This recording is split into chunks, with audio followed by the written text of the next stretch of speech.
o áudio tá ok, né? Se o áudio estiver meio ruim, vocês me avisam.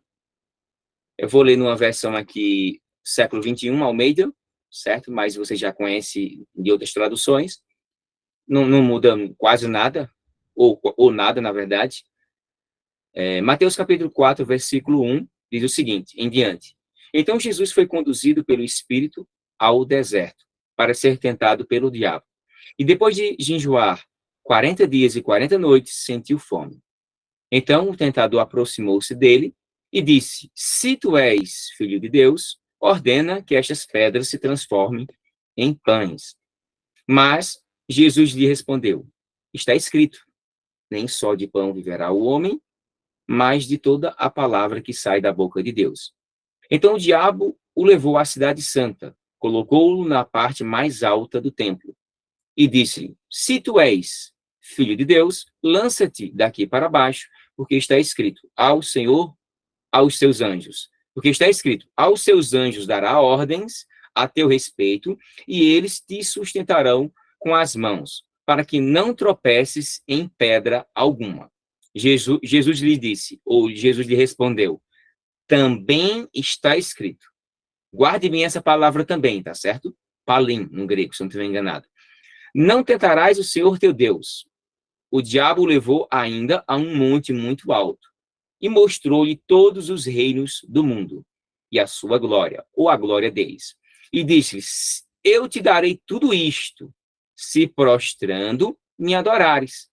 Então Jesus lhe ordenou, vai de Satanás, pois está escrito, ao Senhor teu Deus adorarás, e só a ele prestarás culto, ou servirás. Então o diabo o deixou, e vieram anjos e passaram a servi-lo.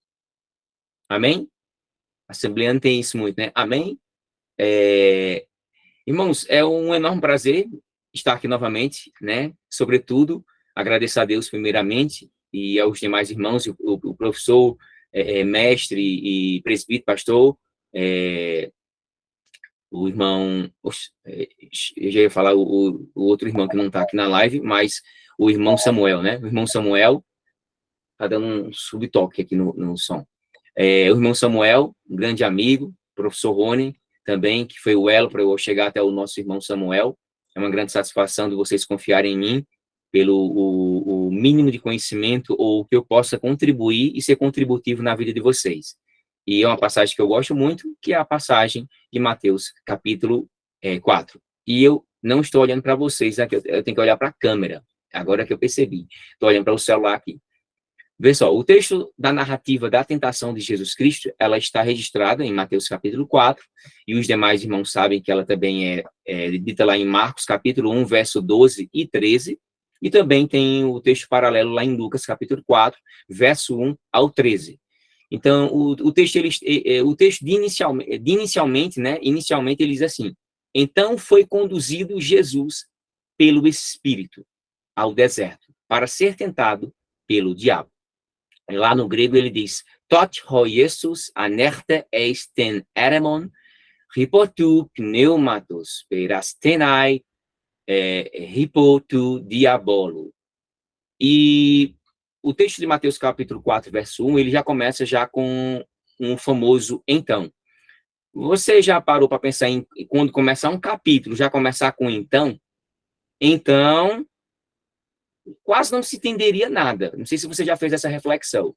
Vou começar a me adaptar com o celular aqui, que eu estou olhando vocês, e ali é que vocês estão me olhando. Então, vou olhar para ali. Então, quando a gente analisa o então, a gente começa a entender o antes, o durante e o depois.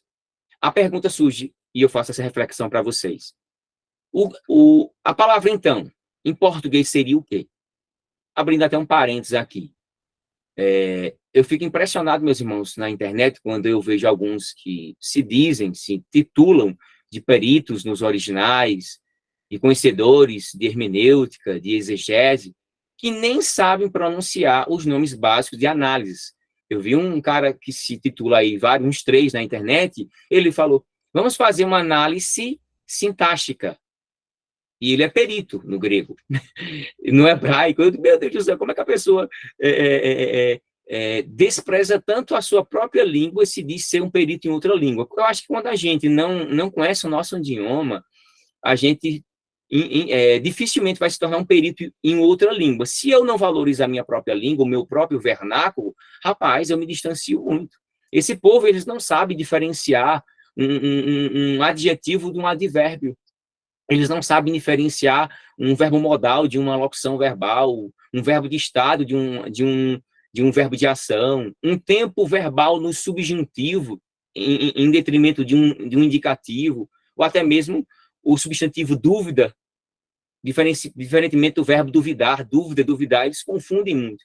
Por isso, meus amados, de forma geral, inicialmente, valorizando até a minha profissão de professor de língua portuguesa, de linguística, eu sempre falo para os meus alunos que antes de estudarmos os originais, o hebraico, o aramaico, o grego, ou mesmo o latim, nós deveríamos, antes de tudo, conhecer, entender e compreender profundamente o nosso idioma, primeiramente, de tudo. Por quê? Porque sem conhecimento do nosso próprio vernáculo, ficará difícil compreender a profundidade do próprio, a profundidade e sutileza linguística dos originais. Se eu não domino, se eu não tenho conhecimentos basilares, vai ser difícil eu fazer uma análise segura, uma análise precisa, correta das escrituras. Afinal, como diz uma frase antiga, a clareza na interpretação, ela começa com o entendimento adequado da linguagem. Mas, enfim, esse então aqui, ele é o quê, na verdade? Depende do que tipo de análise eu queira fazer. Eu posso fazer uma análise morfológica, sintática, semântica, lexical, discursiva, estilística, textual, exegética, não importa. Mas o então aqui, de forma bem simples, bem objetiva para os irmãos, tanto em português, eu não preciso me preocupar com o grego. O grego, não, o grego ele vem, quando eu vou fazer uma análise mais precisa do original tal, mas com o meu português, o então tanto em português como em grego, vai ser a mesma coisa. A palavra então, tote no grego, ela é classificada dentro da morfologia como um advérbio temporal. Por quê? Porque ele vai indicar a semântica temporal dos eventos que aconteceram no capítulo 3 aqui ao capítulo 4. Ou seja, ele está conectando o que aconteceu anteriormente, que eu não li, mas os irmãos sabem, que é o batismo de Jesus, em Mateus capítulo 3, versículo 13 a 17, ao que está prestes a acontecer, que é o quê? A tentação de Jesus Cristo no deserto. E, sintaticamente, esse termo, então, tote, ele é classificado como uma conjunção adverbial de tempo. Por quê? Ele dá a ideia de uma conexão, né? Ele atenua ou ele atua como um conector entre as orações. Lê o capítulo 3 e depois lê o capítulo 4, você vai entender. Ele vai estabelecer uma continuidade temporal entre a narrativa do batismo de Jesus Cristo e a narrativa da sua tentação no deserto. Então, essa conjunção, ela tem caráter adverbial, não apenas indicando uma relação de tempo, né, de temporalidade, mas também ela organiza a progressão lógica dos eventos que aconteceram do capítulo 3 ao capítulo 4, ajudando o quê? A construir uma narrativa dessa coesão e cronologicamente de forma ordenada, para não ficar uma coisa sem sentido.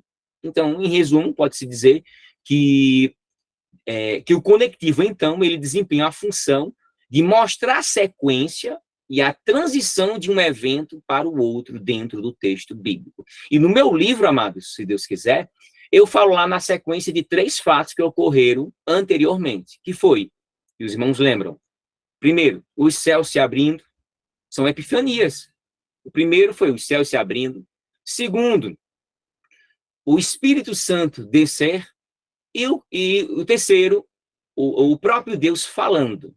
O próprio Deus ali dizendo, eis, este é o meu filho em que eu muito amo. Que é o versículo 17, né?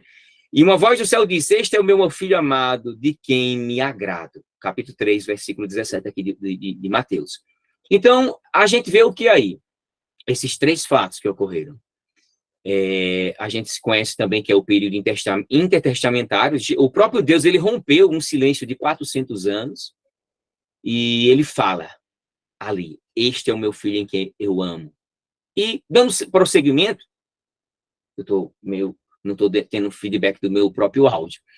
No mesmo versículo, nós podemos ver também, notar, se a gente for bem curioso, e eu sou bem curioso e sistemático, nós podemos notar a dupla preposição, né, ou repetição da preposição pelo, que é hipo. Foi conduzido pelo Espírito ao deserto, para ser tentado pelo diabo, né? Tot ho Jesus anerte eisten eremon hipotu pneumatos, perastenai hipotu diabolo. Então, lá nós temos hipotu pneumatos e hipotu diabolo. Nós temos duas formas. Mas por que isso é importante, professor Marcos, explicar uma preposição repetida 2 vezes? Para mim foi importante. Ao fazer mais de 100 vezes a leitura de Mateus capítulo 4, lendo ele durante 2, 3 anos, eu digo, rapaz, que legal. O que significa isso para mim? Significa o quê? Que isso imediatamente me fez registrar, quando eu estava dormindo, estava pensando tanto em Mateus capítulo 4, que eu digo, rapaz, isso me fez me lembrar e conectar com o que Pedro falou. Faz sentido. Por quê? Porque a primeira preposição pelo, né, hipotu pneumatos, ela mostra uma proteção da parte divina, por meio do Espírito Santo, ao redor de Jesus Cristo. Beleza. Segunda parte. A segunda preposição, hipotu diabolo, indica o quê? Uma ação diabólica e tentadora, né, de Satanás ao derredor de Cristo. Ou seja, acho que os irmãos já entenderam a lógica. O Espírito Santo, meus irmãos, ele teve o objetivo de conduzir, de capacitar, de guiar Jesus ao mesmo tempo que o próprio inimigo, o adversário de nossas almas, teve o propósito de atrapalhar, de desorientar e levar Jesus a pecar. Usar o seu próprio dom, o seu próprio poder divino, da sua divindade, em prol da sua carnalidade, da sua, antropologicamente falando e divinamente falando, né? O próprio Jesus tinha uma natureza até antrópica, humana e divina. Então, imagine Satanás querendo fazer com que Jesus usasse seu poder divino para beneficiar sua natureza humana. Então, ele ia mostrar para o inimigo que é filho de Deus, mas ele ia mostrar para Deus também que ele não é um filho obediente. Então, é melhor obedecer a Deus do que aos homens e ao diabo também. Então, essa observação, meus amados, ratifica-se no que Pedro disse, lá em 1 Pedro 5:8. Quem souber pode citar aí na live. Eu vou citar, para não perder tempo. Sede sóbrios e vigiai, porque o diabo, o vosso adversário, anda em derredor, bramando, em outras traduções diz, como um leão bramando, buscando a quem possa tragar. E aí, entenderam a lógica? Ao redor e o derredor. O diabo, os anjos estão nos protegendo. O Espírito Santo está ao nosso redor. Está ao redor de você, que escuta a palavra, que valoriza a palavra, que realmente valoriza o Deus da palavra e a palavra de Deus, que devem ser conectados. Certo? Então, Jesus está aonde, amados? No deserto. É para a morte isso aí? Não. É porque ele é um filho desobediente? Não. E você está no deserto? Já passou pelo deserto? Se não, se prepare. Quem é crente tem que passar pelo deserto. Sabe o que significa? Qual o significado semântico de deserto? No meu livro eu abordo 3 a 4 definições. No latim, no grego e no hebraico, se não estiver enganado. No latim, deserto é um lugar o quê? Arruinado, desprovido, selvagem, inculto. O termo significa isso. A semântica disso aí quer dizer deserto, né? Abandonado. Já o substantivo significa deserto no grego. O deserto em grego significa solidão, lugar despovoado. E o adjetivo, né, que não é só substantivo, a palavra deserto, ele está no deserto. Isso aqui é um deserto, isto é um deserto. O adjetivo em si quer dizer abandonado, desolado, devastado, privado de amigos e de parentes. Pensa aí a situação de Jesus. Estava no deserto. No meu livro eu levanto um questionamento. Qual é o questionamento, irmão Marcos? Quando você está no deserto, quantos amigos e parentes lembram de você? Já parou para pensar? E às vezes a gente se recorre ao homem. Os problemas da vida, a gente se recorre a alguém da família. A gente se... Eita, eu tenho que procurar fulano, ciclano, beltrano. Ei, quem foi? Se for uma tentação, é uma coisa. Se for uma provação, é outra. Se for uma provação, é um teste para você ganhar força, resiliência, avançar, crescer e passar no teste. Mas se for uma tentação do inimigo, ele quer te destruir, te acabar diante dos homens e diante de Deus. Mas, entenda, o deserto não é para destruir a minha pessoa nem a sua pessoa. Quando eu e você estamos no deserto, grave bem. Que sim, tem a definição do hebraico também. Midbar, né? Midbar quer dizer deserto, vem da raiz de bar, que é palavra, fala, discurso, coisa. E no hebraico moderno é falar. Aí quando eu conectei isso aí, deserto, Jesus no deserto, se mortificando a carne, para enaltecer o seu espírito, eu percebi que é no deserto, conforme Oséias 13:5 me ensinou fortes lições espirituais. Se você está no deserto, não se preocupe. Por quê? Porque é no deserto que conhecemos mais profundo o nosso Deus. Como disse o profeta Joel. Joel não, perdão. O profeta Oséias. Eu te conheci no deserto e em terra muito seca. Será se isso estaria implicitamente nos dizendo que é no deserto que eu e você aprendemos a nos calar para ouvir a voz do nosso Criador? Já parou para pensar nisso? Já parou para refletir sobre isso? Que deserto tem a ver com fala, discurso, silêncio, desprovido de muitas pessoas ao nosso redor? Já? Eu vou te passar 5 lições. Umas 5 lições sobre só esse versículo aqui. Primeiro, depois de grandes bênçãos divinas, temos que abrir os nossos olhos espirituais e nos preparar para grandes adversidades do inimigo. É o que aconteceu com Jesus Cristo. Segundo, que todo cristão genuíno irá passar por testes na vida, mas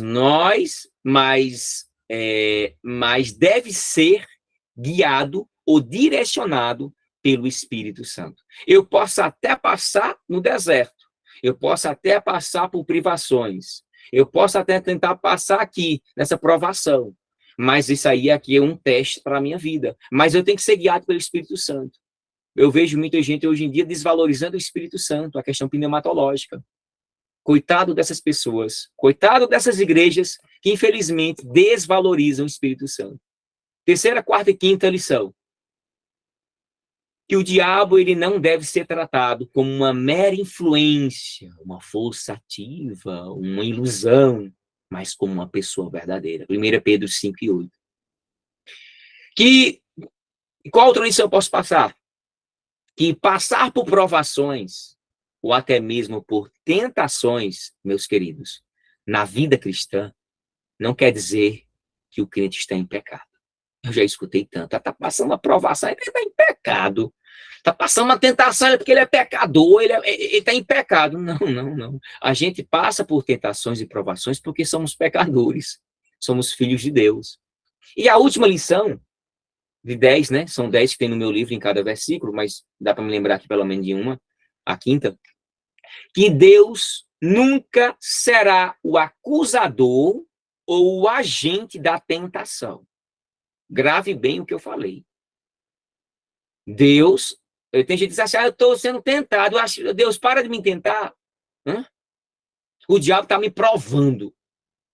Totalmente errado, esses dois crentes. Neófitos sem instrução. Amados, Deus não tenta ninguém. Deus prova. O diabo é que tenta. Certo? Que Deus, vou ratificar aqui, viu? Deus não será e nunca será o acusador, o agente da tentação. Por mais que eu sei, mas é porque você não sabe que o termo peirasmo significa tentação e provação. E aí, Marcos? Sim, vai depender do contexto, criatura. Filho de Cristo.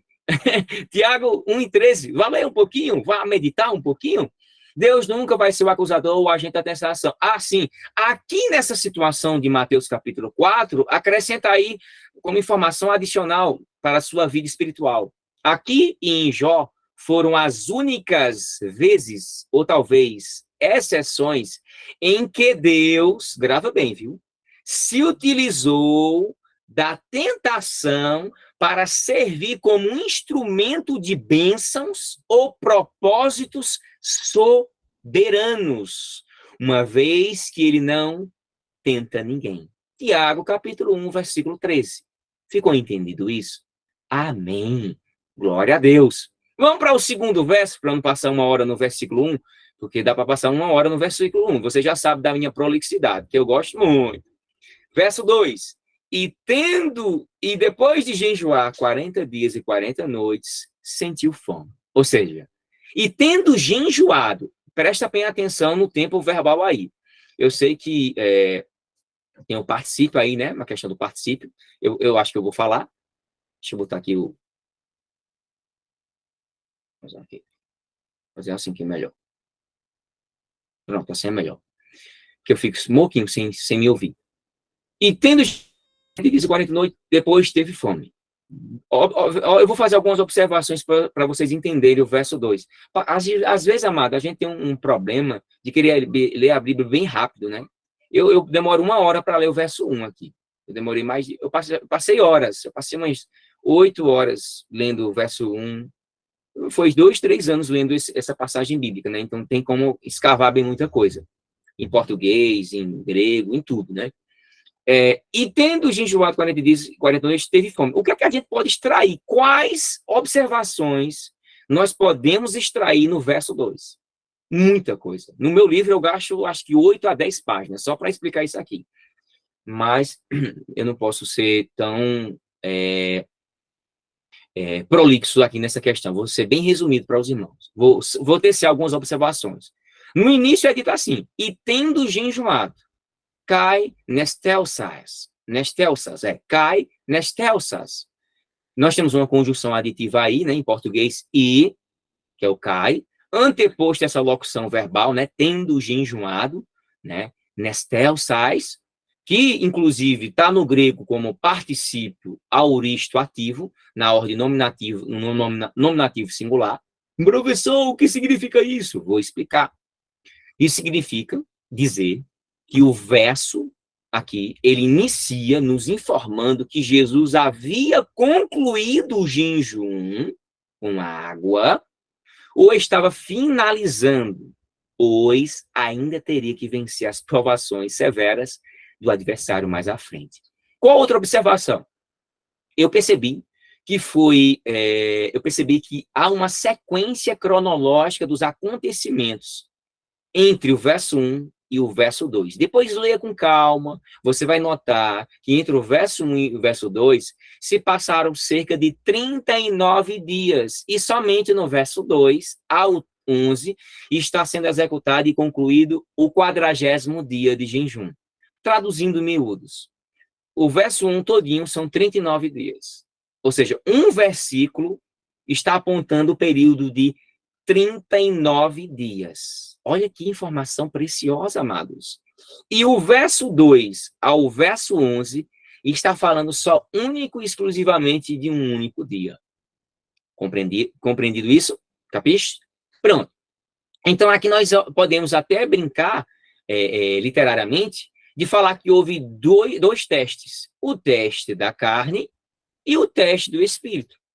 O teste da carne é o quê? O intervalo do verso 1 e 2, ele vai mostrar que nossa vitória ou a nossa derrota no último dia da prova será determinado pelo que for feito durante os 39 dias. Isso é chamado em quê? O que atualmente? Processo. Tem crente que não quer passar por dificuldades, provações, tentações, porque ele quer ser vitorioso. Mas entre você ser tentado ou provado e você vencer, existe um chamado processo. Se eu eliminar ou antecipar isso, eu vou ser um crente que não vou ter experiências espirituais nunca. Nós temos que ter experiências espirituais, meus amados. A ênfase aqui, ela recai sobre o último dia, que é o combate ou conflito principal. E isso nos revela algo indispensável. O quê? Que a carne milita contra o espírito. Assim, quem for mais alimentado, ou a carne ou o espírito, no final vencerá a batalha e isso determinará cabalmente a nossa vitória. Logo, o mais importante, diante de tudo isso, é sabermos que Jesus Cristo, ele colocou suas necessidades espirituais como primazia. Isso mesmo. Por isso ele buscou matar a carne, abster-se de alimentação para elevação espiritual. Por quê? Porque nós sabemos que jejuar é mortificar a carne para liberar a expressividade da fé. E por isso que Jesus fez, por isso que Jesus fez isso como uma disciplina espiritual unida à oração, que fez o fortificar e o preparar para uma grande missão que viria de vir. Então, só nesse verso 2, eu vou extrair de forma sintética, bem objetiva, 5 lições. Primeiro, o jejum sempre está presente na vida de genuínos cristãos. O jejum, eu não gosto de jejuar, não. Pois é. Jesus jejuou porque eu sou melhor do que ele.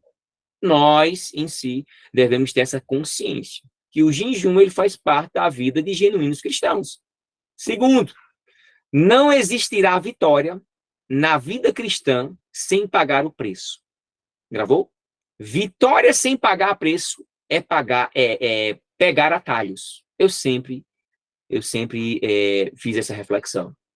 Terceiro, o verdadeiro binômio da vida cristã se chama o quê? Oração e jejum. Outra lição, o jejum é para poucos, assim como o melhor desta vida é para poucos. A intensidade consciente e responsiva do seu jejum determinará o grau da sua fé e revelará o termômetro da sua santificação. Certo? Verso 3.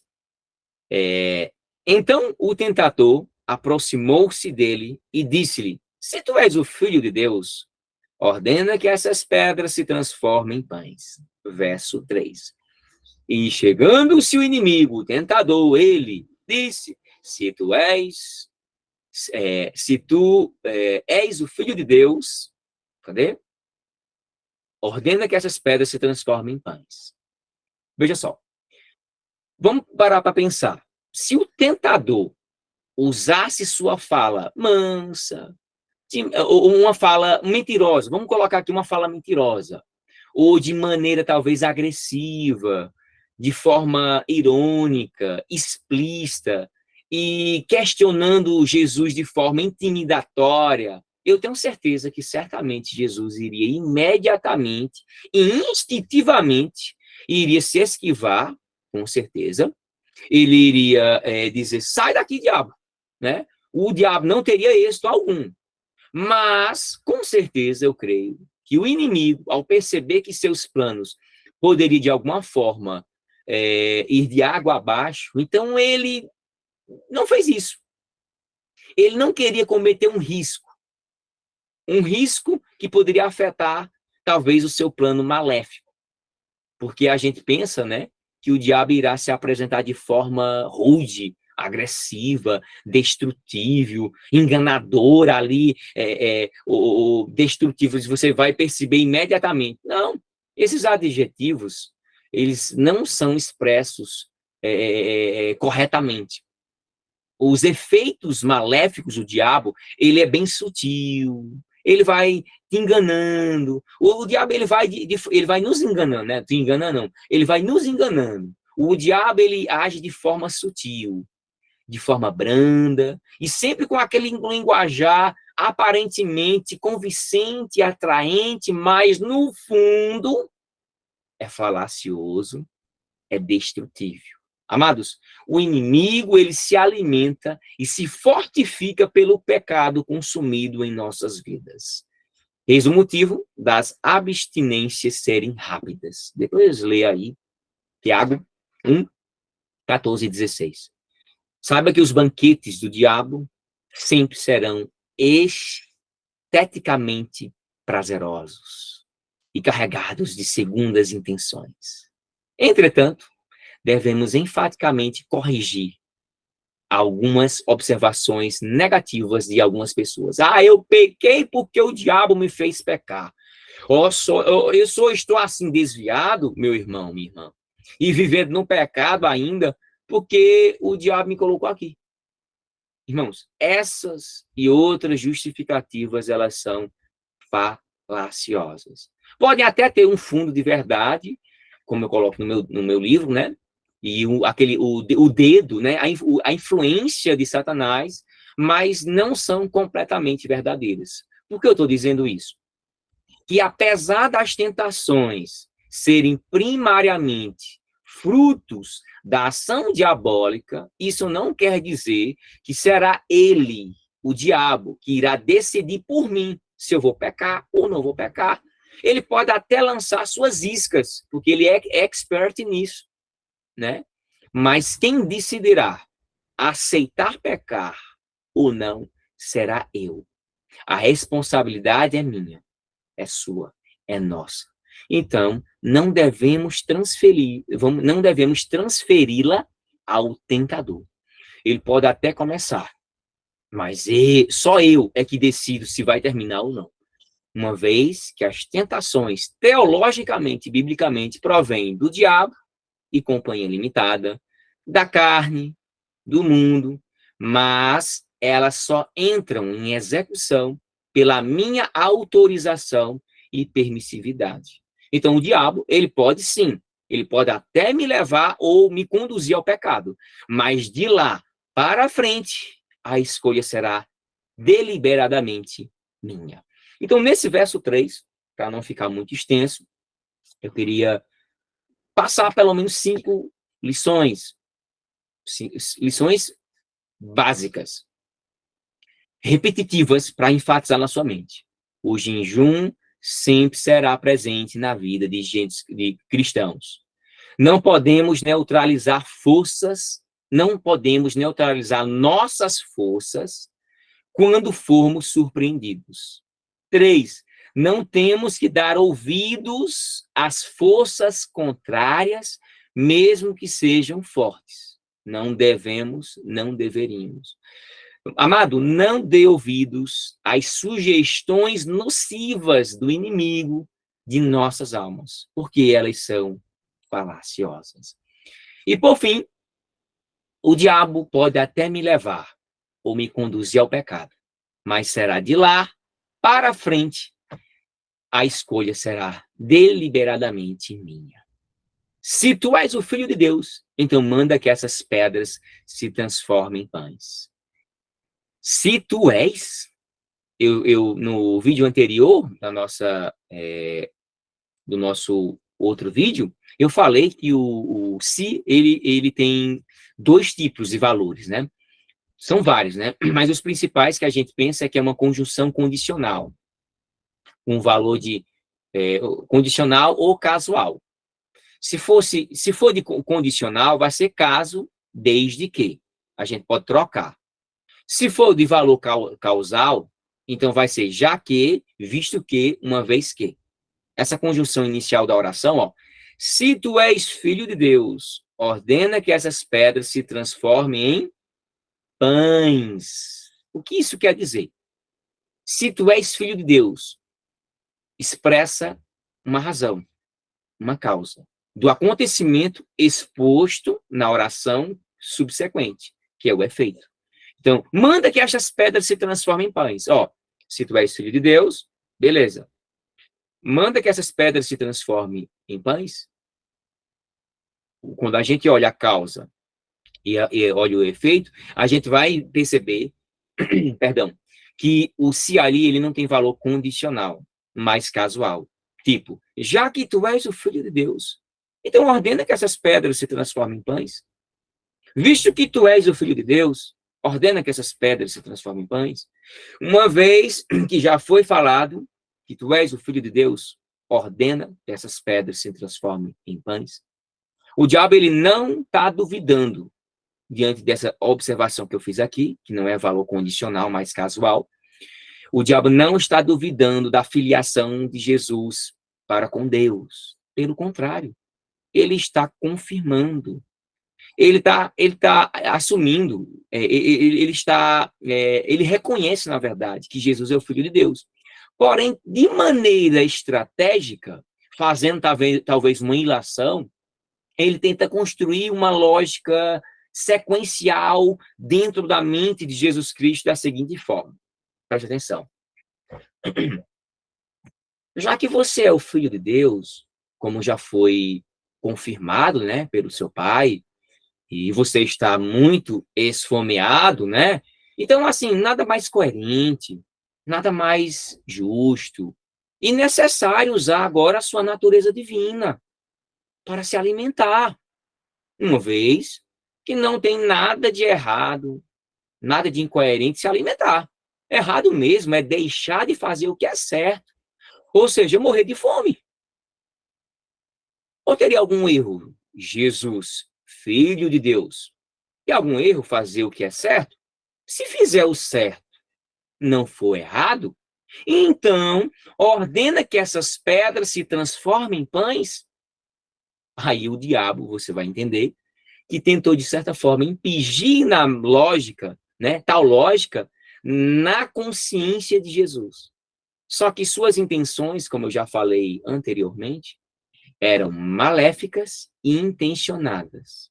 E, curiosamente aqui, amados, o pai da mentira estava, de fato, falando a verdade, porém estava carregada de efeitos negativos. Por quê? Porque nós sabemos que fazer o certo não é errado. Mas, neste caso aqui, fazer o certo, se alimentar, se tornaria errado, porque ele iria usar o poder divino em prol da sua natureza humana. O diabo, então, assim, confirma a sua filiação, como eu falei para vocês, mas sua intenção mesmo era certamente tentar psicologicamente especular sua natureza divina para que, de alguma forma, Jesus caísse nessa armadilha e, por uma questão pessoal, executasse a sugestão nociva do diabo. Olha, faz isso, tu não é o filho de Deus? Então, Satanás, ele sabe pensar. Muita gente trata ele como um imbecil, como uma pessoa que não sabe de nada, que é um troglodita, que é um neófito. Não, não, não. Eu vou deixar aqui 5 lições para vocês, para não me alongar muito. Primeiro, às vezes surgem certos questionamentos na nossa mente. Questionamentos esses negativos. Aí o que é que eu tenho que fazer? Quando surgir questionamentos negativos, eu faço a famosa prova dos 9. Professor Marcos, o que é essa prova dos 9? Quando acontecer pensamentos negativos na minha mente. É você? É você mesmo que desejou esse pensamento? Não. Segundo, foi Deus que fez você pensar nesse pensamento? Não. Agora, ou foi alguma influência diabólica, demoníaca? Eu acho que foi. Então, pronto. Faça o teste dos 9. Se não for você, se não for Deus, é o inimigo. Segunda lição. Ninguém é tão grande que não possa aprender e ninguém é tão pequeno que não possa ensinar. Terceiro, quando duvidarem de alguma coisa sobre você, não perca tempo se justificando. Muita gente perde tempo se justificando. Ah, mas eu sou eu crente. Quando duvidarem da sua espiritualidade, não dê ouvidos. Satanás fez isso com Jesus.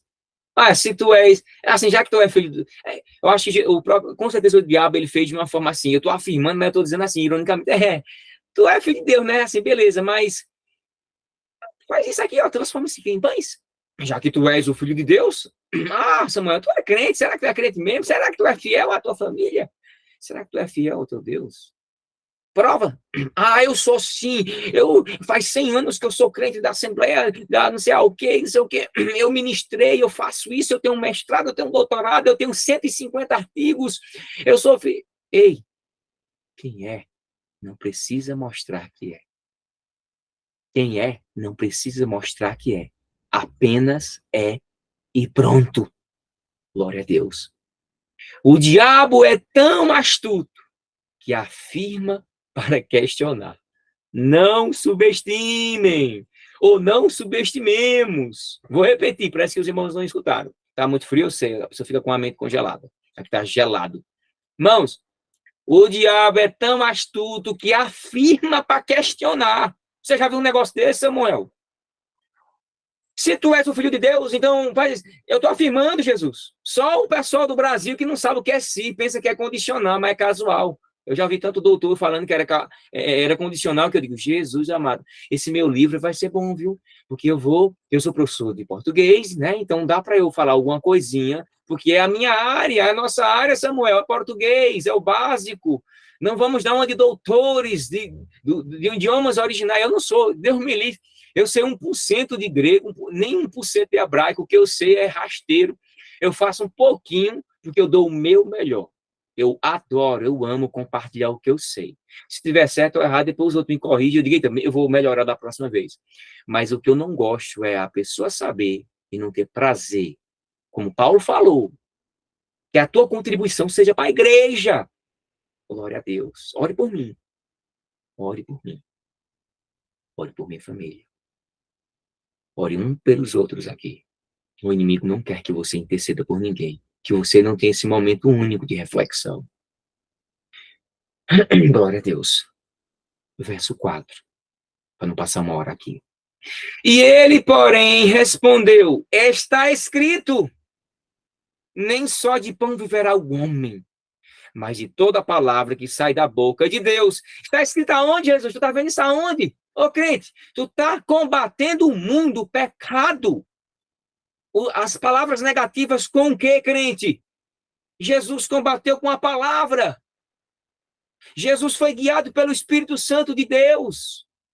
O diabo tentou Jesus com o Espírito Santo, com reverência a Deus, o seu Pai, e usando a palavra, está escrito, onde? Na Bíblia. É mesmo, eu nem percebi. Está escrito. Jesus, a palavra é importante, mas eu amo tanto Deus, o Deus da palavra, mas não amo a palavra de Deus. Jesus. O que significa isso aí? Ele, porém, respondendo, disse, está escrito, o quê? Nem só de pão. Ele valorizou que o pão é importante, mas nem só disso o homem verá. Mas, porém, contudo, entretanto, todavia, quanto mais, toda palavra que sai da boca de Deus, crente se alimenta de Bíblia. Esquece o YouTubezinho lá, o povo quer ser expert, pega o vídeo do YouTube, ô pastor, ô pai, ô mãe, isso aqui, crente vai ler Bíblia. Pega a palavra, esquece o livro, tem um monte de livro aqui, tem 4.000 livros. Mas eu passo mais horas orando e lendo essa palavra aqui, ó. Eu não preciso de comentário, você não precisa de comentário bíblico, não. Pense por si só próprio. Quando você tiver dificuldade em uma passagem bíblica, aí você não pode ser ignorante mesmo, não. Você vai lá, pega, deixa eu ver isso aqui, eu não entendi bem, não. O povo está com preguiça de pensar, estão terceirizando a interpretação, uma leitura. Eu conheço doutor que só pensa pela mente dos outros. Quando vai citar, seja o doutor fulano, e tu não pensa não, cara. Não, é porque eu tô assim, eu como pela mão dos outros. Crente, eu li 80 vezes a Bíblia. Não digo isso para dizer, eu sou. Não, 80 vezes a Bíblia só. Eu acho que passou disso. Passou mais disso. Mas eu cheguei em 80 só. 80 vezes. 80 vezes. É pouquinho, eu sei que é pouco. Eu li de várias formas. Você não tem ideia de quantas formas foram. Chorando, de joelho, de madrugada, sendo perseguido. Meu tio me proibia de ler a Bíblia. Eu tive que morar numa garagem. Eu morava com meu tio. E eu disse, um dia eu vou ter uma biblioteca para a honra e glória do teu nome, Senhor. Para compartilhar o que eu sei. O que tu me permite saber. Porque eu estudar, né? Porque o conhecimento não vai ficar voando, subindo. Espírito Santo, me revela aqui. Esse texto aqui, Bereshit, Baralho, Rinha, Chamai, isso é o que, Espírito Santo? Não crente fanático, calma. Graça e conhecimento, busca, se informa, se atualiza, se capacita, se instrui, se aprofunda. Não come pela boca da mão do outro. Não come pela boca do outro, nem pela mão do outro. Aqui a palavra que nos alimenta. A palavra é importante, eu vou só pensar nisso aqui. O que significa de toda a palavra? Eu vou falar só nisso aqui. Essa expressão, ela tem muito a nos dizer. Jesus, ele se utiliza, grava bem, crente. Ele se utiliza da palavra, tanto para se defender, como para atacar. Tem crente que não sabe nem atacar e nem defender a palavra. Não tem conhecimento nenhum de apologética. É porque eu vi, não sei o quê. Irmão, lê primeiro. Eu li tanto que eu cansava a minha visão assim. Eu já passei aqui uns 100 vezes, mas eu vou ler de novo. Eu passei 3 anos lendo Mateus capítulo 4. Não foi para fazer uma exegese, não, viu? Foi para fazer uma exegese. Passei 3 anos lendo Mateus 4, para produzir um livro de 100 a 200 páginas, só sobre o capítulo 4. Glória a Deus. Ó, Jesus, vou repetir, Jesus se utilizou da palavra tanto para se defender como para atacar. E não fica só por isso aqui. Por quê? Porque a palavra, ela tem alguns princípios profundos para mim e para a tua vida. O que é que a palavra faz?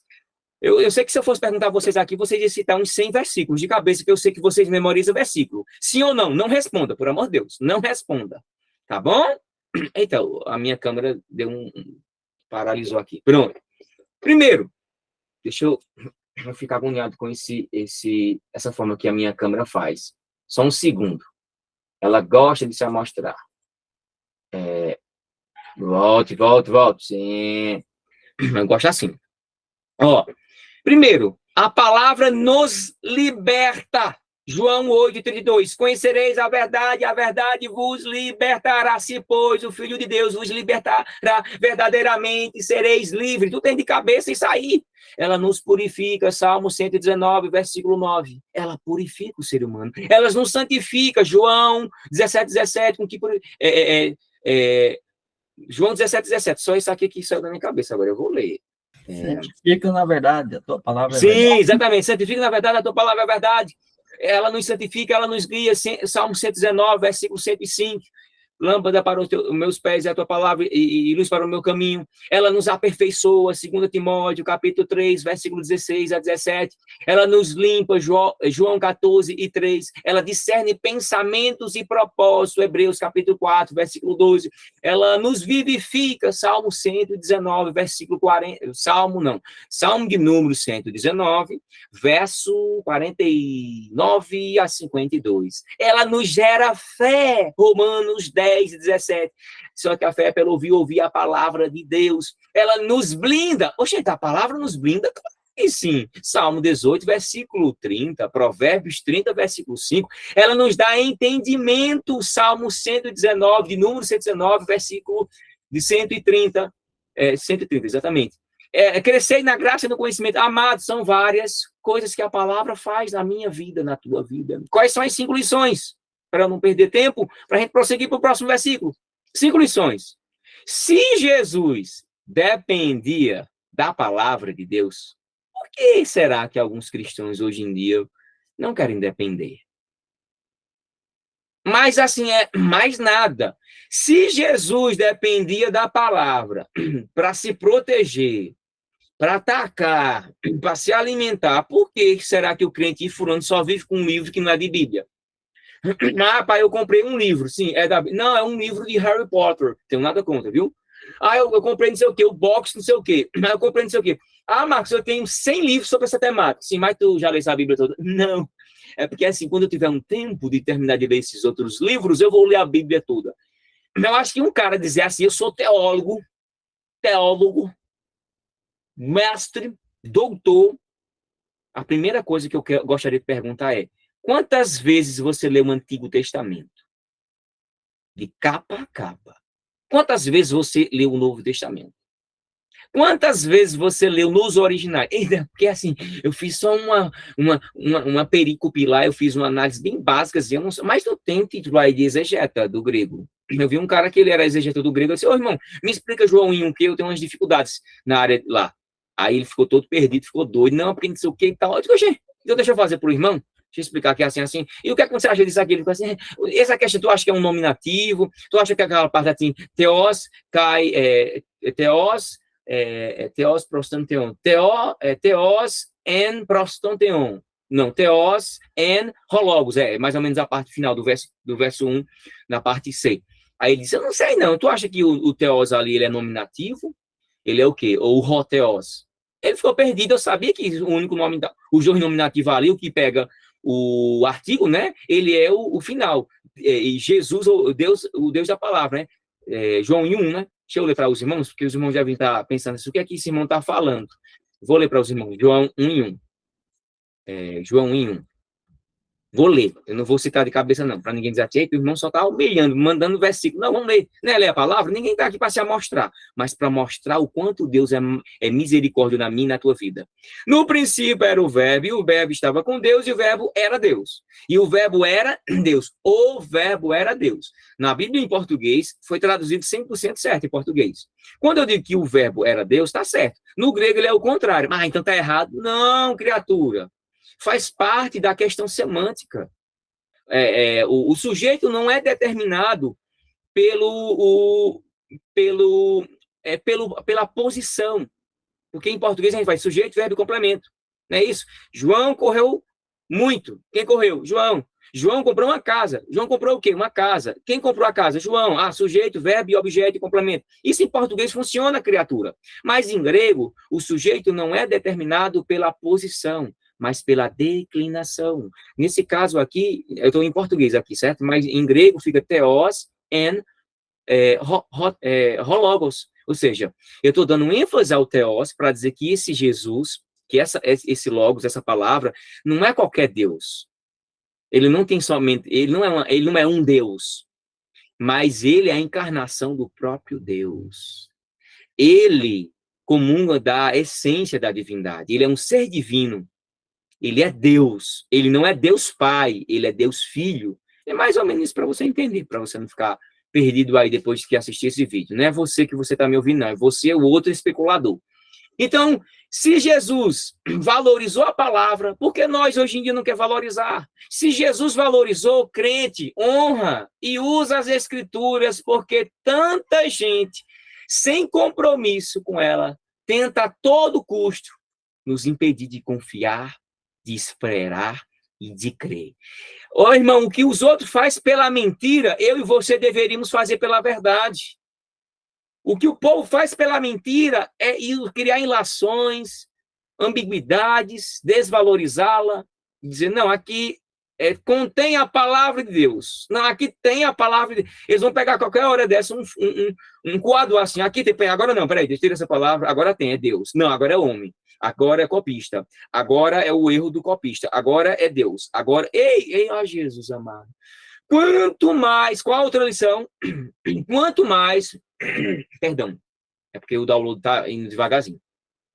Quanto mais intimidade com as escrituras, mais possibilidades se terá de se alcançar a orientação divina, o escape e a vitória. Diga daí de dentro: glória a Deus. A fibra ótica, glória a Deus, a fibra ótica espiritual de um crente não será medida pelo tempo de crente que ele tiver, escuta, mas pelo tempo de prática da palavra de Deus e de seu cumprimento. Sabe o porquê de que a Bíblia é ser tão perseguida? Tu sabe por que é? Porque ela é criticada, caluniada, ela é atacada veemente pelos céticos, ateus e gente sem compromisso e noção alguma. Sabe por quê? Primeiramente porque é o livro de Deus. Por isso que eles perseguem Ateu, para ser ateu, tem que precisar até de Deus. Ateos, sem Deus. Para tu existir ateu, precisa da palavra Deus. Para tu existir, para tu ter uma ideia. Para o ateu existir, tem que existir até Deus. Amém? Última reflexão desse versículo. Última ou penúltima. Não, já fiz as 5, né? Foi. Verso 5. Verso 5 de Mateus, capítulo 4. Então o diabo levou a cidade santa, perdão, colocou-lo na parte mais alta do templo. Quais são as lições aqui que eu poderia tirar com os irmãos? Olha as intensidades que Satanás fez com o Filho de Deus. O que é que eu vou pegar lições aqui. Eu vou explicar o textão que não precisa não, que vocês não, todo mundo aqui é alfabetizado e todo mundo aqui sabe. E uns até mais 10 vezes, 20 vezes mais do que eu, sem dúvida, sem cogitar nada igual. A minha parcela de contribuição aqui ela é mais básica, mas ela é profunda para você entender. Quais são as lições? Só desse versículo. Depois de grandes vitórias, grava bem, vou falar bem calmamente.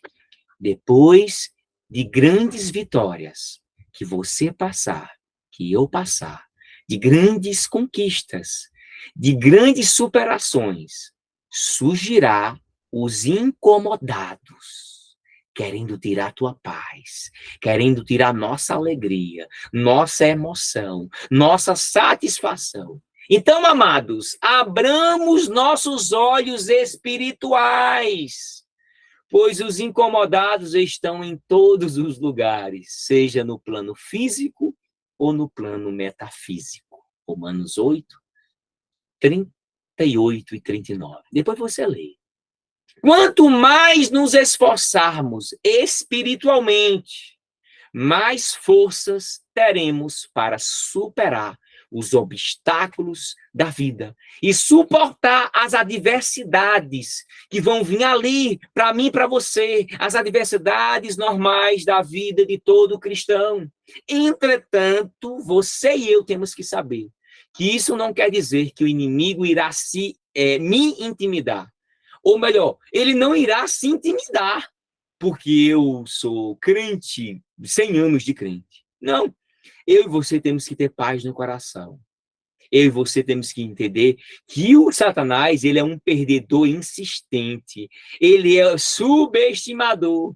E, enfim, qual outra coisa que eu poderia dizer para você? De que os banquetes do pecado nunca serão ruins para a carne. Por isso que Satanás aqui, ele é astuto. O pecado, ele não é ruim para a carne, mas ele é nocivo para o espírito. Ah, o pecado é muito ruim. Oxe, o pecado é bom, doido. O pecado é muito bom para a carne. Quando eu disse isso uma vez na igreja, eu só disse isso uma vez só. O irmão disse, o irmão estava dizendo que o pecado é bom, pastor. Sim, mas não é bom para a carne. Ah, sim, mas ele quer dizer como assim? Que o pecado é bom para a carne, criatura, mas é ruim para o espírito. Ah, entendi agora, porque foi o pastor que explicou, viu? Porque se fosse eu, tava falando que eu estava estimulando o povo a pecar. O mundo dizendo que o pecado é ruim, viu? O pecado é ruim. É ruim sim para o Espírito Santo, para o nosso espírito. Amados, muitos dos devaneios que passam nas nossas mentes, eles podem ser de ordem pessoal ou de ordem espiritual. Grava isso. Não venhamos tentar limitar ou restringir em um único bloco de resposta que o pecado é do cão. É ele que não, é da minha carne, da minha natureza. Última reflexão. Qual delas? Tem 10, né? Então eu vou escolher só uma.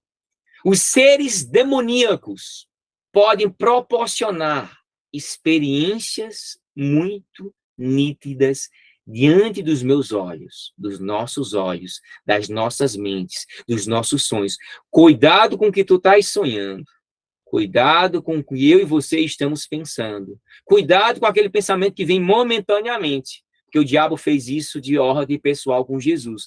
Fez ele entrar em uma visão. Se o diabo já faz isso muitas vezes comigo, com você, imagine ele se materializando diante de Jesus.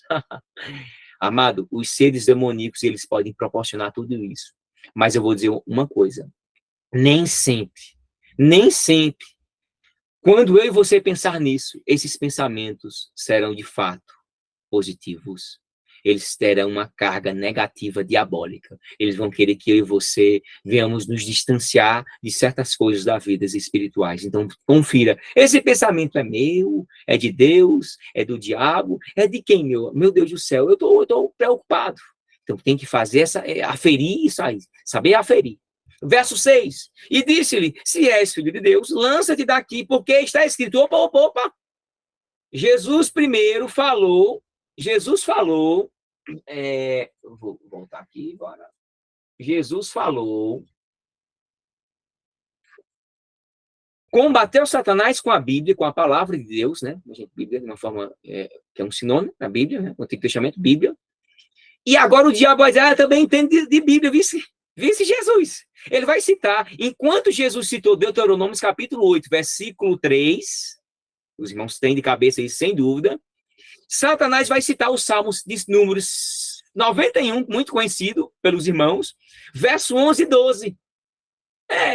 Jesus cita a Bíblia, o livro que ele mais amava e gostava. Os irmãos sabem disso, né? Deuteronômio era o livro que ele mais fazia diariamente. Eu não estava lá não para ver, mas a gente sabe pelas citações de Jesus. E o diabo, ele citou o Salmo 91, o salmo que mais os crentes, a maioria imaturo, cita e fala. Salmo 91, verso 11 e 12. O diabo vai dizer, aos teus anjos dará ordem a teu respeito, e eles te sustentarão com as mãos, para que não tropeceis em pedra alguma. O diabo está fazendo a exegese bíblica aqui, colocando palavras. Vai, Jesus, se joga lá, vai, faz isso, tenta, vai. Aí Jesus olha assim, que lição eu tiro aqui, amado? Quais são as lições? Quem achar, primeira lição, vai crente, pensa. Quem achar que o diabo e os demônios não conhecem as escrituras, como eu já vi muita gente falar, é um crente iludido, é um crente liberal, libertino, cético e subestimador. Não, o diabo sabe tudo isso, sabe todas as idiomas, criatura.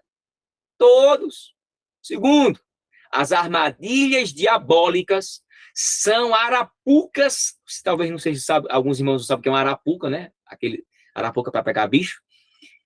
As armadilhas diabólicas são como arapucas, criadas como estratagema enganosa para eu e você cairmos nela.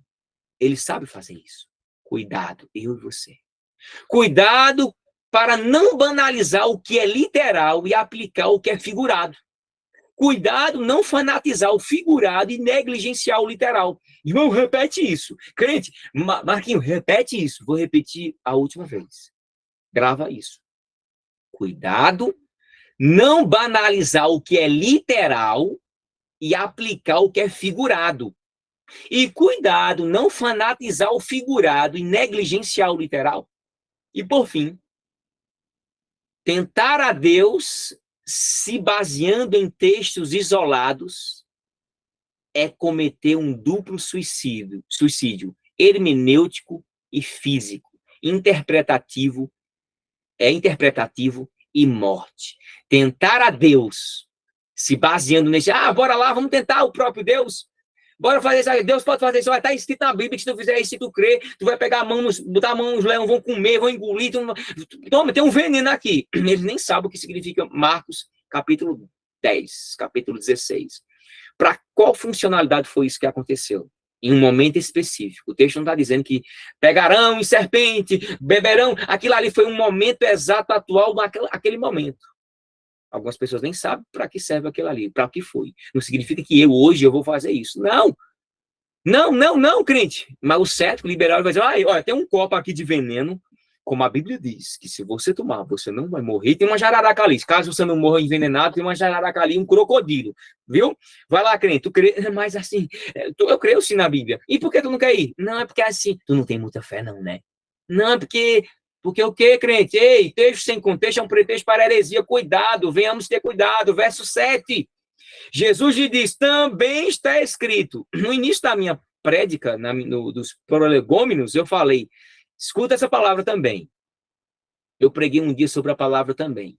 Eita, irmão, o senhor pregou por uma palavra. Sim, eu peguei pela palavra, só a palavra também. Nesse texto aqui, foi também. Uma pregação todinha sobre o também. Imagina quanta coisa saiu. Você não tem ideia o que significa a palavra também. Disse Jesus, está escrito... Perdão, eu tenho um pigarro, uma inflamação na minha garganta horrível. E minha câmera com inteligência artificial, ela fica me guiando, me procurando. Olha. Meu Deus, a inteligência artificial não tem para onde ir, não. Fui espirrar. Ô, minha filha, eu não gosto de me ver muito perto, não, porque minha calvície tem aumentado muito, aí eu tenho me assustado muito. Parou, pronto, inteligência, bora voltar aqui. Volta, Marco. Eu quero distância. Sim, fique distante, por favor, viu? O que é que eu estava falando mesmo? Tanta coisa. Ó, irmão, vou falar. Disse Jesus, também está escrito, não tentarás o Senhor teu Deus. Jesus está citando a Bíblia, Deuteronômio capítulo 6, versículo 16. Não tentarás o Senhor teu Deus. Amado, o também ali significa redobramento de atenção. Também está escrito, condenado. Amado, quando o inimigo vir de uma forma e não te derrubar, e me derrubar, ele vai vir de outras formas. Ele vai atacar os mais vulneráveis espiritualmente. Ele vai começar de casa. Mateus capítulo 10, versículo 32. Em diante diz assim, todo aquele, pois, que me confessar diante dos homens, eu confessarei diante do meu Pai. E todo aquele, pois, que me negar diante dos homens, eu negarei diante do meu Pai. Eu não vim trazer paz à terra, eu vim trazer espada. Oxente, Jesus, tu viesse trazer guerra, foi? Não. Essa paz eu não vim trazer, não. Qual? A terceira paz. Os irmãos sabem, teologicamente, que existe só 3 tipos de paz, né? Sabe sim. Existe a paz com Deus, quando a gente é regenerado, a paz consigo, quando a gente tem a consciência plena, e a paz com o próximo. Só existem essas 3 paz, teologicamente. Vamos pregar agora. Quando existe para com Deus, para comigo e para com o próximo. A paz que Jesus e Deus quer é que eu venha ter com ele e comigo mesmo, que não adianta eu ficar me martirizando. A paz com o próximo não vai ser nem tanto, porque você é crente, você é cristão. E por eu e você sermos cristãos, a gente tem que levar a nossa cruz. A gente vai ser ignorado. Eu sou de uma cidade que é 99,9% católica, do pé roxo, tem idolatria extrema, tem um cruzeiro, o primeiro ou o segundo cruzeiro maior da América Latina, é romaria com força, eles são bem ferrenhos, bem ortodoxos. Então, quando eu ia evangelizar, quando eu era criança, com 4 anos de idade, 5 anos de idade, com paletó e gravata, que era bem interessante, com os irmãos da igreja, a gente levava pedrada. Eu dizia, eu perdi amigos, amizade. Eu tinha um amigo que eu amava muito ele. No dia, me lembro como hoje, interessante ver agora um resgate emocional da minha fé. Eu tinha meus 8, 9 anos de idade, e eu estava brincando lá com um bonequinho lá, e a mulher olhou para mim assim, você é crente? Eu, gente, sou. E como é que, eu não entendo, não me pergunte como ela sabia que eu era crente. Eu sei que ela não era crente. Isso eu sei. Ela olhou assim, ela gigante, parecia 2, 3 metros de altura. Eu pequeno, né? Quem é criança vê o povo tendo gigante, né? Eu disse, sim, eu sou. Pois, a partir de hoje, eu não quero que você brinque com meu filho. Aí eu, entra pra dentro. A menina entrou e disse, meu Deus, sai chorando. Cheguei em casa chorando e disse pra minha tia, por que ser crente é tão ruim? E eu chorando, soluçando. O que foi? Ela fez o quê? Ela disse que eu era crente e não queria que eu brincasse com o menino. O nome dele era Osmar. Osmar de Melo Feitosa. Meu querido, onde você estiver na internet, eu te procuro há anos. Você viajou, nunca mais a gente se viu. Que Deus abençoe você. Eu quero um dia te encontrar.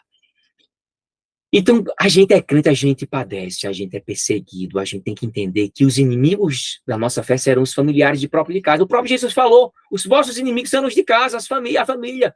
Imagina os outros. Não são inimigos não, serão do pé roxo. Então, a gente tem que entender que a gente tem que ter muito cuidado onde a gente pisa, onde a gente, com quem a gente está, com o que a gente fala, com o que a gente diz. A gente está segurando a fé, a gente é um protótipo de Cristo. Então, essa é a segunda vez que Jesus usa a palavra está escrito. Eu já falei para você. Está escrito aonde? Na Bíblia, crente. Ele mudou, está escrito 3 vezes. todas as respostas foram extraídas do livro de Deuteronômio, que o próprio Jesus fez aqui. E agora, com um acréscimo muito importante do advérbio que eu falei no início da minha fala. Também, palim. Professor, o que é palim? A palim eu posso explicar de três formas. Três formas. Jesus ouviu o que é dito, mas não escuta o que lhe é pedido. Jesus demonstra que está atento a tudo que está acontecendo, a tudo que está sendo falado, e está, ao mesmo tempo, analisando, filtrando o que está sendo apresentado diante dos seus olhos. Jesus mostra que conhece perfeitamente o texto e que sabe fazer uma exegese bíblica. Gente, Jesus fez uma exegese bíblica, sim, da passagem. E ele mostra onde se encontra o erro ali. Jesus vai corrigir a interpretação do diabo e mostrar a passagem que acaba de vez por toda com esse abuso textual e falacioso do diabo. Olha, tu pode fazer isso, faz isso. Aí Jesus diz, não tentarás o Senhor teu Deus. Também está escrito. Também, em língua portuguesa, é o quê? Indica uma inclusão de algo. Também, Satanás, eu também tenho que dizer uma coisa para você. Contudo, o advérbio grego que eu falei nesse instante, palim, quer dizer novamente. Gramaticalmente quer dizer repetidamente, de novo, outra vez, mais uma vez. Satanás, tu não vai me derrubar, tu não vai fazer me confundir. Quantas vezes a gente vai ali, ó, Satanás vai colocando coisa na nossa mente, diante dos nossos olhos, usa uma pessoa, amigo, colega, familiar, uma esposa, um esposo, um filho, um parente, uma avó, uma tia, uma nora, um genro, um novo, seja o que for, usa alguém para tirar você do sério. Eu também te digo uma coisa, eu sou crente, viu? Está escrito, ao Senhor teu Deus adorarás e somente a Ele servirás. Gramaticalmente você já sabe. Linguisticamente é o quê? Redobramento de atenção. Como assim? Não vacilar e não subestimar o diabo, o inimigo. Jesus está dizendo assim, também não vou vacilar aqui não. Teologicamente quer dizer o quê? Os irmãos sabem do versículo. Orai e vigiai. Na verdade, o espírito está pronto, mas a carne é fraca. Orai e vigiai. Mateus 26:41. Amado, quem está de pé, cuide para que não caia. 1 Coríntios 10:12. Isso é teologicamente, irmão, biblicamente. O que mais? Ó, resistir a ele e ele fugirá de vós. Tiago 4:7. Amado, o redobramento de atenção é fundamental para não incorrermos em erros espirituais. Isso só mostra nesse texto aqui que Jesus dizia certas coisas, dizia o que pregava. O que ele dizia, ele também pregava, ele também praticava. Orai e vigiai.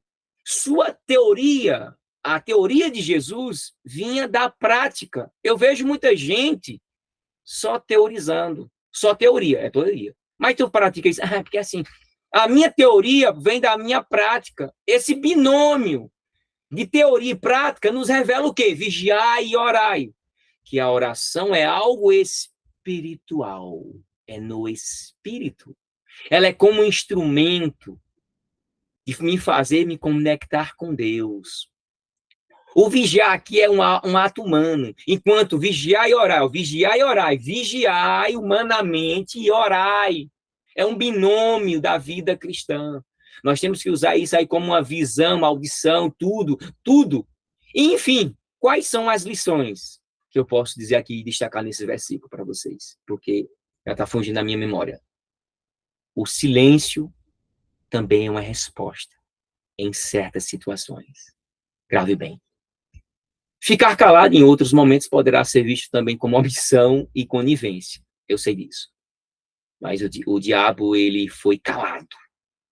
Amado, não aceite, nem concorde com o que lançam negativamente sobre a tua vida. Repreenda em nome de Jesus. Você é filho de Deus. Você é filha de Deus. O cristão não conhece, o cristão que não conhece de Bíblia, ele é levado a crer em tudo o que dizem sobre ela. Vou repetir. O cristão que não conhece de Bíblia, ele é levado a crer em tudo o que dizem sobre ela. A Bíblia é isso, tá bom. Foi dito isso, Amado, o que nos leva ao céu não é o preparo intelectual, mas o irmão, hein? Tem uma memória, o cara cita, o cara é professor de EBD, não sei o que, mas é um pornográfico, é um pedófilo, é um homem que não venceu a carne ainda. Que Deus tenha misericórdia dos líderes que estão à frente dos trabalhos, porque antes que Cristo volte, tem que acontecer algumas coisas. E uma delas, você já sabe, é a apostasia. É o escândalo. É o escândalo. Fulano, pregador cicrano, teólogo com 150 livros, olha. É um demônio. É um demônio. Não vive o que prega. A comida é boa, mas o prato é sujo. Sangue de Cristo tem poder. O que nos leva para o céu não é o preparo intelectual, mas o espiritual. Ambos são importantes, são distintos, mas são complementares. Logo, ter o equilíbrio, crescer na graça e no conhecimento, será a chave de conciliação e maturidade cristã, além de revelar também quem é e quem não é crente. Amados, por fim, para eu prosseguir para os últimos versículos, última reflexão, que está caindo agora fresquinho. A segunda parte também. Antes de pregar, essa, eu gosto de botar essa aqui. Antes de pregar, crente, viva. Antes de viver, conheça. Antes de conhecer, creia. Mas faça algo antes para depois não ser visto como hipócrita e cínico. Vou dizer de forma sequencial, sem parar. Antes de pregar, viva. Antes de viver, conheça. Antes de conhecer, creia. Antes de qualquer coisa, faça isso, para depois você não ser visto como hipócrita e como cínico. Como eu queria que essa pregação chegasse aos ouvidos de muitas pessoas que têm uma dupla personalidade espiritual. Eu não estava para falar essas coisas, mas o Espírito Santo me guia, me conduz. E ele diz, olha, você que está ouvindo esse vídeo por meio desse recurso tecnológico aqui, que vai ser divulgado, e outras pessoas vão conhecer e vai dizer, olha, eu vou ter que enviar esse vídeo para você. Olha, crente, cuidado com a tua vida espiritual. Não troca a tua vida espiritual, ministerial, teu dom, tudo que Deus te deu por um momento visual. Não porei coisa má diante dos meus olhos. Não deixa a tua carne ganhar. Não deixemos a nossa carne. Eu vou corrigir a homilética, viu? Não deixemos a nossa carne reinar. Não deixemos ela nos humilhar. Vamos mortificar ela dia e noite sem parar. Paulo foi que disse assim, olha, tu enfrenta Satanás, mas não enfrenta a tua mocidade e tua carne, não. Isso é loucura. Isso é suicídio. Você que está ouvindo esse vídeo agora, essa exposição objetiva, conclusiva, Deus está dando oportunidades para não te envergonhar. Deus está dando oportunidades para que você possa passar por um processo de transição verdadeira. É a convenção. A convenção tem 3 níveis. Os irmãos aqui sabem. Quais são os 3 níveis da convenção? A convenção, ela começa a se desenvolver no meu coração, nos meus desejos. Eu aceito Jesus como meu único e suficiente Salvador, e ela vai trabalhando no meu coração, na minha mente. Depois ela vai invadindo a minha alma, o meu espírito, e por fim chega na minha consciência, para eu dizer assim, realmente. Porque uma pessoa sem consciência, ela não valoriza nem a salvação. Começa com os desejos, se conecta com a minha alma, com o meu espírito, meu coração, minha mente e, por fim, na minha consciência. Quando chegar ali, aí sim, eu estou blindado e agora eu sou verdadeiramente um convertido e não um convencido. Por quê? Tem muita gente que aceitou a Jesus e ele é convencido. Ele foi convencido pela palavra, mas não foi convertido por ela. Sangue de Cristo tem poder. Irmão, quais são as lições desse versículo aqui? Quais? Cuidado com as visões, pois elas podem ser apenas miragens. Vitória sem cruz é ir por atalhos ilegais. Tudo que vier à nossa mente deve ser passada por um filtro, analisada e depois decidido o que é melhor a ser feito naquele prazo. O que Deus quer na minha vida e na tua vida. Não compartilhe visão espiritual, amado. Não compartilhe visão espiritual com todo mundo, principalmente com quem duvida de Deus ou de sua intimidade com Ele. Vou repetir. Não compartilhe visão espiritual com todo mundo. Tá? Não compartilhe. Não compartilhe. E principalmente com quem duvida de Deus ou de sua intimidade com Ele. Jesus, quando ele estava passando por tudo isso, compartilhou no momento certo com seus discípulos as suas experiências espirituais. Em outro momento ele disse, não, agora não. Não vai suportar isso, não. Não vai aguentar isso agora, não. Não, agora não. Então não, vou ficar calado. Amado, na vida da trajetória cristã, nós iremos passar por visões espirituais ou... Não, perdão. Nessa frase não é essa, não. Está no meu livro. Vou lembrar. Na vida da trajetória cristã, nós iremos passar por visões pessoais ou entregues a nós. Nós vamos passar ou vai ser entregue a nós. Quem não passar por nenhuma é porque, infelizmente, nunca se converteu. Eu e você vamos passar, sim, várias visões. Vamos ter visões, pessoas vão chegar, vão nos entregar alguma coisa. Depois pode ser tarde demais. Ah, não é porque ele quis jogar uma indireta, ela quis jogar uma indireta. Aí tu vai abrir o teu Instagram e tá lá uma mensagem. Aí tu, eita. Aí tu vai abrir o YouTube, tem uma mensagem. Aí tu vai abrir a Bíblia, tem uma mensagem. Eita, meu Deus, o que é isso? É Deus falando para você. Te dando chance. Nos dando chance. Amado, por fim, não pense que toda tentação é do diabo, mas pode ser dos demônios. Eu falei isso ontem numa pregação. Porque se você achar e crer e defender que é do diabo, então você está dizendo que ele está, que você está atribuindo a ele um atributo da onipotência que só pertence a Deus, a divindade. Ah, foi o diabo que me tentou. Não, foi demônios. O diabo não vai perder tempo contigo, não. Nem comigo, não. O diabo tem outras coisas para fazer. Instalar seu reino aqui. Desviar crente enquanto ele puder. E todos aqueles que são dele já, acabou-se. Preocupação comigo, contigo não. Tem demônios demais, miríades. Verso 9.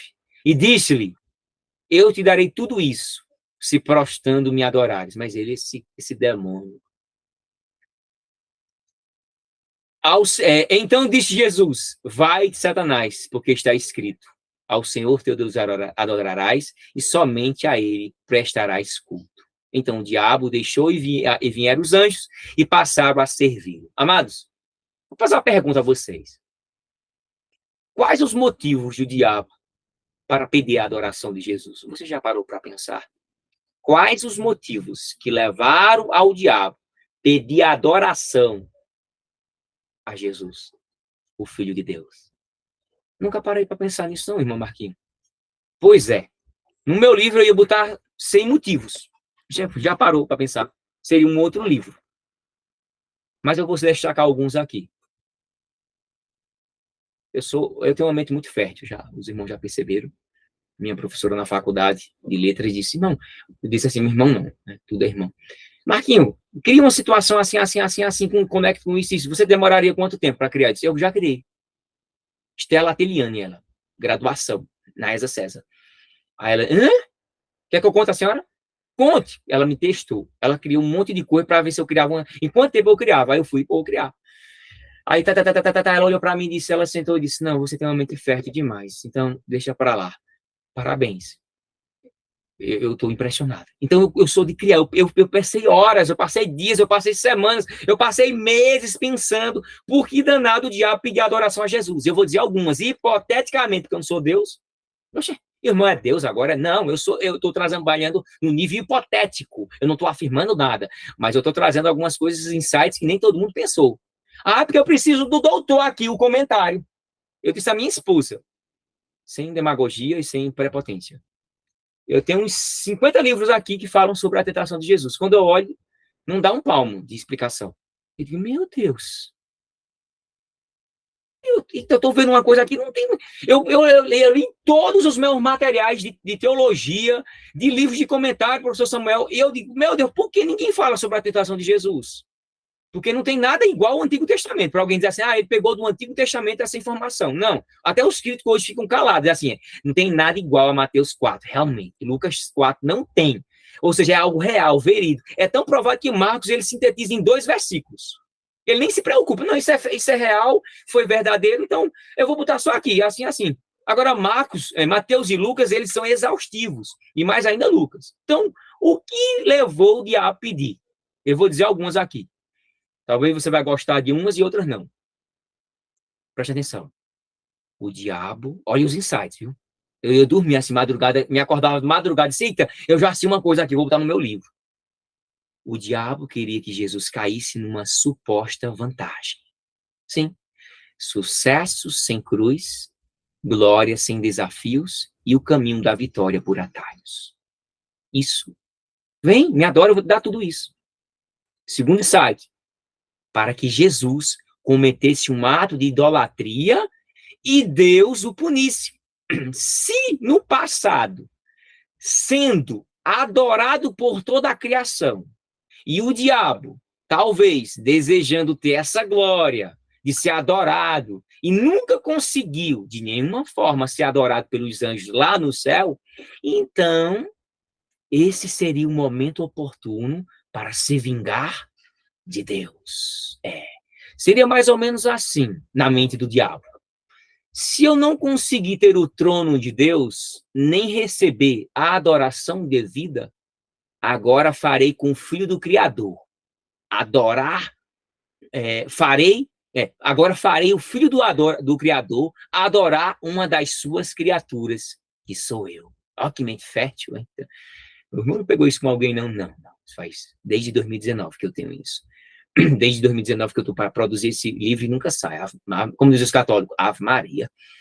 Fazer o Filho de Deus adorar o seu pior inimigo. Era isso que o demônio queria. Eita, quem mais? Me conta, que eu gostei. O diabo queria direcionar a adoração, que é única e exclusivamente para Deus, agora direcionada para ele.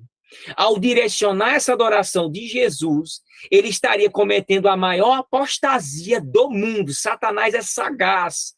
E tal ação o desqualificaria como sendo quem? O verdadeiro judeu, o verdadeiro filho de Deus, o Messias e Salvador prometido. Quais são as lições finais? Porque a bateria do meu celular aqui já começou a arriar. E eu só estou olhando para vocês assim, a câmera aqui e aqui o celular que está vendo vocês. Todos vocês olhando para mim, dizendo assim, esse irmão é maluco. Mas tudo bem, ora por mim. Quais são as lições dos últimos versículos que eu posso trazer para os irmãos? Que eu já estou com a garganta seca e os irmãos já estão tudo agoniados para ir para casa e dormir. Graças a Deus, acabou Jeová. Brincadeira. Algumas lições desses versículos é o seguinte. Eu não vou dizer as 10, mas eu vou dizer só algumas. Toda proposta do inimigo será cheia de vantagens. Grave bem isso. Mas o fim é para destruição. Segundo, não se iluda com sugestões de quem não tem intimidade com Deus. 3, para não cair nas velhas ciladas do inimigo, tem que as conhecer primeiro. Grava isso. Gostou? Para não cair nas velhas ciladas do inimigo, tem que as conhecer primeiro. Se você não conhecer, você vai cair. Se eu não conhecer, eu vou cair. Não subestime as formas do inimigo, nem as desqualifique. Por quê, irmão Marquinhos? Porque isso também será considerado de fanatismo intelectual delirante. Isso mesmo. Estamos em um novo contexto, em um novo tempo, em uma nova realidade espiritual. Logo, você acharia mesmo que o diabo e os demônios iriam agir como? Como foi no Antigo Testamento? Ou como foi no Novo Testamento? Seria talvez uma falta de visão muito grande do próprio diabo e de mim, de você pensar que o próprio inimigo ia agir da mesma forma que fez no Antigo Testamento, no Novo Testamento. Não, são novos tempos, novas realidades, novas formas de aplicabilidade. Nos dias atuais, meus queridos irmãos, a ação diabólica, como ela era antes, não é mais evidenciada como foi. Ela tem mais trabalho, ele sabe agir. Nós estamos num mundo tecnológico, ele sabe viciar as pessoas, ele sabe influenciar eu e você a cairmos em vícios momentâneos, rotineiros. Mas eu e você temos que ter cuidado. Nós não devemos aceitar, nem concordar com o que lançam sobre a minha vida e sobre a tua vida, mentalmente, espiritualmente, seja o que for. Enfim, como eu falei desde o início, antes de pregar, viva. Antes de viver, conheça. Antes de conhecer, creia. Mas faça algo antes para que depois você não seja um hipócrita. Então, para finalizar com os versículos, cuidado com as visões, pois elas podem ser apenas miragens. E eu termino aqui a minha humilde contribuição para os irmãos, para não fadigar todo mundo. Amém? Deus abençoe. Amém. Obrigada, pastor. Pastor. Professor.